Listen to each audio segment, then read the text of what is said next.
شخصیت اصلی رمان 1984 اثر جورج اورول، وینستون اسمیت، عضوی از حزب حاکم در شهر لندن در کشور تخیلی اوشنیا است. وینستون مانند همه مردم اوشنیا تحت نظارت دائم برادر بزرگ قرار دارد.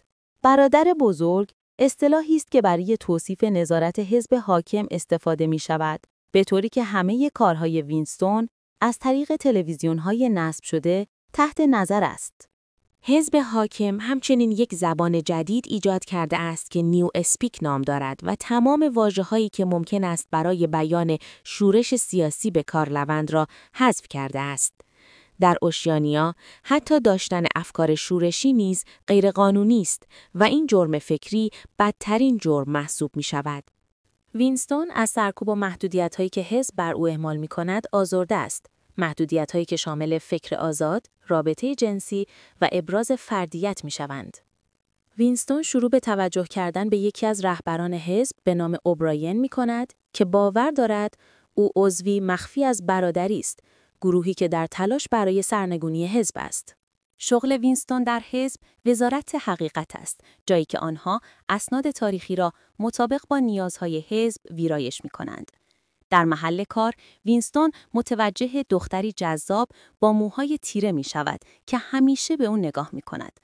وینستون فکر می کند او یک خبرچین است که ممکن است برای جرم فکری او را لو دهد. حزب اخیراً دروغ می گوید که همیشه متحد شرق آسیا در یک جنگ طولانی بوده است و این موضوع وینستون را آزار می دهد. آگاهی وینستون از دروغ‌های حزب باعث می شود که وقتی حزب اعلام می کند امانوئل گلدستین رهبر ادعایی برادری خطرناکترین فرد جامعه است، به آن شک کند. شبها وینستون دوست دارد در فقیرترین محله‌های لندن قدم بزند و به پرووال‌ها حسادت کند، کسانی که نسبتاً آزاد از نظارت حزب زندگی می کنند. روزی در محل کار وینستون یادداشتی از همان دختر با موهای تیره به نام جولیا دریافت می کند که در آن نوشته شده دوستت دارم. این دو رابطه‌ای پنهانی را آغاز می کنند و همیشه مراقب برادر بزرگند. وینستون مطمئن است که یا به خاطر رابطه یا دفترچه خاطراتش گرفتار خواهد شد، اما جولیا خوشبین‌تر است. با نزدیکتر شدن آنها، تنفر وینستون از حزب افزایش می‌یابد. سرانجام وینستون پیامی که منتظرش بود را دریافت می‌کند.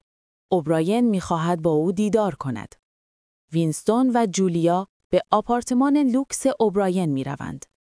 اوبراین عضو حزب درونی است که به او سبک زندگی مجلل می‌دهد، در حالی که وینستون عضو حزب بیرونی است.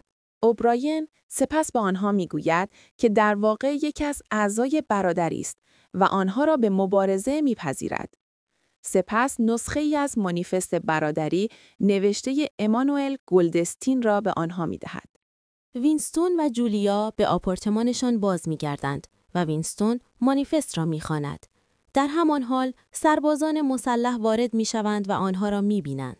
آقای چارینگتون، صاحب مغازه‌ای که وینستون دفترچه خاطراتش را از آن خرید، در واقع عضو مخفی پلیس فکری است و آنها را لو داده است.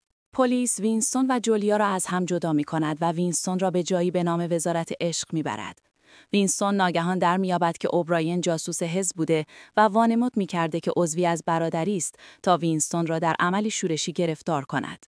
اوبراین ماه‌های بعد وینستون را شکنجه می‌دهد. سپس روزی او را به اتاق 101 می‌برد، جایی که با بزرگترین ترسش یعنی موش‌ها مواجه می‌شود. اوبراین شروع به پایین آوردن قفسی پر از موش می‌کند که قرار است صورت وینستون را بخورند. وقتی قفس بر سر وینستون پایین می‌آید، او فریاد می‌زند که به جای او این کار را روی جولیا انجام دهند. این همان چیزی است که اوبراین از ابتدا می‌خواست. او قفس را متوقف می‌کند و وینستون شکسته و ناامید را که از جولیا دست کشیده به جامعه باز می‌گرداند. وقتی وینستون جولیا را می‌بیند، دیگر هیچ علاقه‌ای به او ندارد. وینستون به کار باز می‌گردد. با وفاداری بی‌قید و شرط